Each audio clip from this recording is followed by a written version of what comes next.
Ndio, ile nyumba sasa imefikia usawa wa beam. Hatua inayofuata saizi ni hatua ya beam. Nadhani nilitoka na waonyesha tukiwa tunaendelea na ujenzi wa msingi.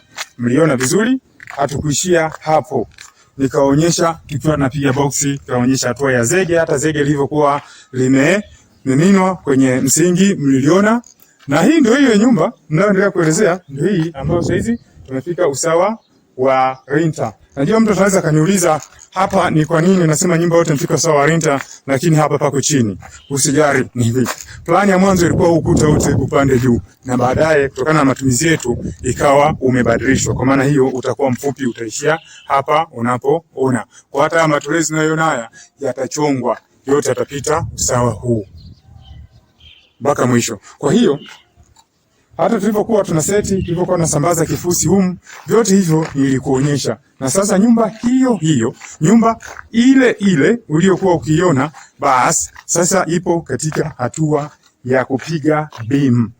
Lakini wengi wetu wamezoea kuita rinta. Nilichokuwa kuna tofauti kidogo nilishawafundisha, lakini kitu ndio hicho. Ukisema beam, ukisema rinta, sawa, kikubwa tunaelewana, lakini kuna utofauti kati ya hivi vitu viwili. Sasa hizi sitafundisha, lakini nilishawahi kufundisha. Kwa maana hiyo, unapokuwa na mjenzi wa nyumba, tunahakikisha tunakuonyesha kila hatua.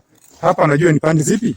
Hapa tupo maeneo ya jiji la Mbeya, nyuma ya soko la Sido, kabla hujavuka uwanja wa ndege wa zamani, kabla hujavuka, saizi panaitwa stendi ya Chunya.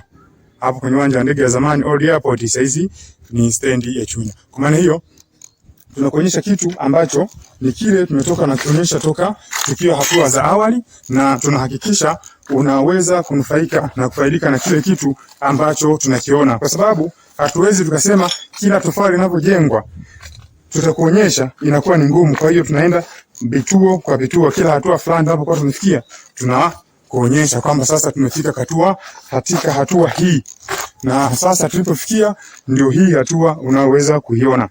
Kwa hiyo hapa najua hii jengo unaliona vizuri. Kwa hiyo najaribu kuunganishia baadhi ya matukio yaliyopita, mfano baadhi ya misingi wakati tunajenga, wakati tumemimina zege, tunaanza setting, ndio tunakuunganishia lengo la kukurejeshia kumbukumbu kwa yule ambaye anakuwa amesahau kwamba hii nyumba ni ipi. Maana nao muelekeza kwamba tumefika usawa wa renta, kuna mtu na vitu nakuta havielewi au haielewi nyumba, ndio maana nakuta kuna picha zinapita hapo. Na kwa naziweka hivyo kwa lengo moja, kwamba uweze kuikumbuka hiyo nyumba ninayoielezea ni ipi. Kama hii picha unavyoona hapa, wakati tunajaza kifusi huku fundi anaendelea na settings. Kwa hiyo saizi mambo yameshakuwa mazuri, mambo yamekuwa bambam, na nadhani sitaweza kupita kuelezea kila chumba kina kazi gani au siri ya hivi vyumba ni nini, lakini uelewe kwamba hapa tulipofikia. Kwa nini sitaweza kuelekeza hata matumizi? Mwenye nyumba hataki iwe hivyo, lakini vinginevyo nilikuwa na uwezo wa kuelekeza matumizi yake na nikakupitisha kila chumba ukaweza ukajua. Lakini kiufupi, hii nyumba inahusika na laundry na mambo ya kufulia, sehemu za kufulia ndio sehemu kubwa ambazo zinazohusika huko, lakini kuna matumizi tofauti na kuna vyumba tofauti ambavyo na wenyewe vitakuwa na matumizi tofauti. Sasa mbele wangu, endelea kuwa na mimi, endelea kubaki na mimi, tuendelee kujifunza wote. Nitakufundisha mbinu, njia nzuri zote za ujenzi wa nyumba, pia nitakuonyesha na hatua zote za ujenzi unavyofanyika kwa ubora na utaalamu wa hali ya juu na kwa kisasa zaidi. Ili uweze kuendelea kuwa na mimi, hakikisha ni jambo moja tu, ni wewe kusubscribe, kulike, kucomment na kushare mara nyingi uendavyo katika video hizi. Kwa hiyo ndio ile nyumba ambayo ninayo izungumzia, niliyotoka na kuonyesha kutoka tukiwa hatua ya msingi mpaka hapa tulipo.